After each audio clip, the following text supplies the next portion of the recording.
Well folks, this is probably the ugliest freak of a knife I've seen so far. And I certainly wouldn't have bought it if not for my weirdest knife series. Simply because it fits pretty well in the series. But otherwise, yeah. And just you wait, it gets uglier. And even uglier. Yeah. Isn't that horrific? It is particularly horrific because it looks like some kind of insect-like alien. That is messed up. It's not only ugly, it's outright disgusting if you look at it in that way. Okay, so what is it? Aside from an abomination. It is the Devil Ray by Tom Anderson. And you can see right there, designed by Tom Anderson, who will probably from this point on hate my guts if he ever sees this video. It's all about personal taste, of course. Somebody might see this and go like, hey, this is awesome, I need that. And I see this and I'm like, holy crap, get it off the face of the planet. Well, like I said, I only got it for this series specifically. It's not that it set me back by much. I mean, it cost $7.59 at HR Knives. And let me tell you right away, it's not even worth that. And I don't say that because of the aesthetics, if you even want to call it that, but mainly because it is really, really cheap construction. Not even to mention the material. I mean, it just says stainless steel, so you can imagine it's the cheapest possible stainless steel. And check out how laughably off-center this is. That blade is kinda okay. That blade is completely off-center.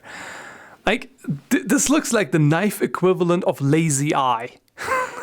One blade goes that way, one blade goes that way. The liner locks are of course thin and not exactly sturdy looking, which is not a surprise for a sub $10 knife. But what is a surprise is how they have to be pushed in different directions.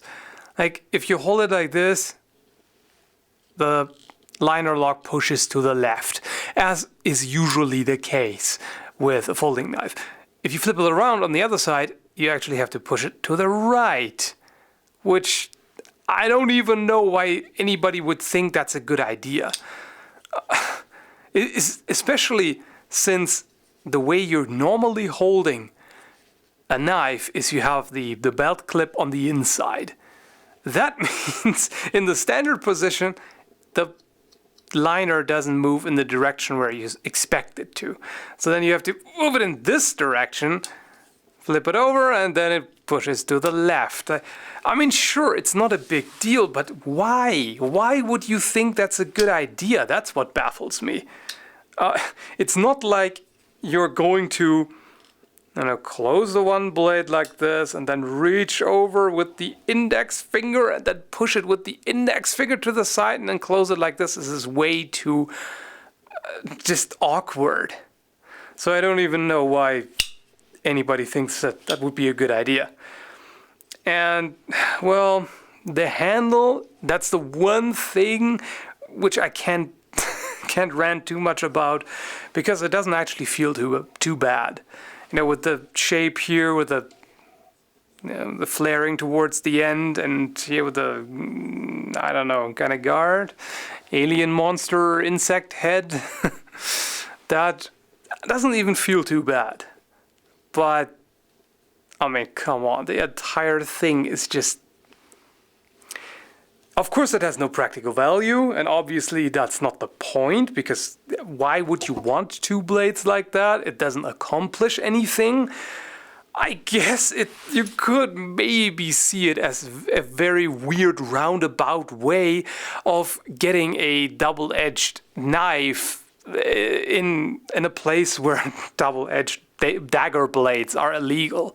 Maybe something like that. But even so, and then you have this really low quality serration right there. which is very standard and makes the insect alien head even worse because now it looks like kind of serrated mandibles or something. That's just not very pleasant. And of course the overall finish is not very clean and everything, but hey, that's really not a surprise for a $8 knife. You know, it doesn't make much sense to criticize the cheap steel or whatever, or the blades. It doesn't matter. This is a collector's piece, pretty obviously, and one that just stares at you with its creepy insect eyes. Yeah, I know, those are just pivot screws, but still, I mean, that thing. I will devour your firstborn. Nom nom. Well, I think I've ridiculed this thing enough. It probably goes without saying that I wouldn't recommend this unless you have some kind of insect alien fetish. But yeah, it was at least kind of fun to rant about.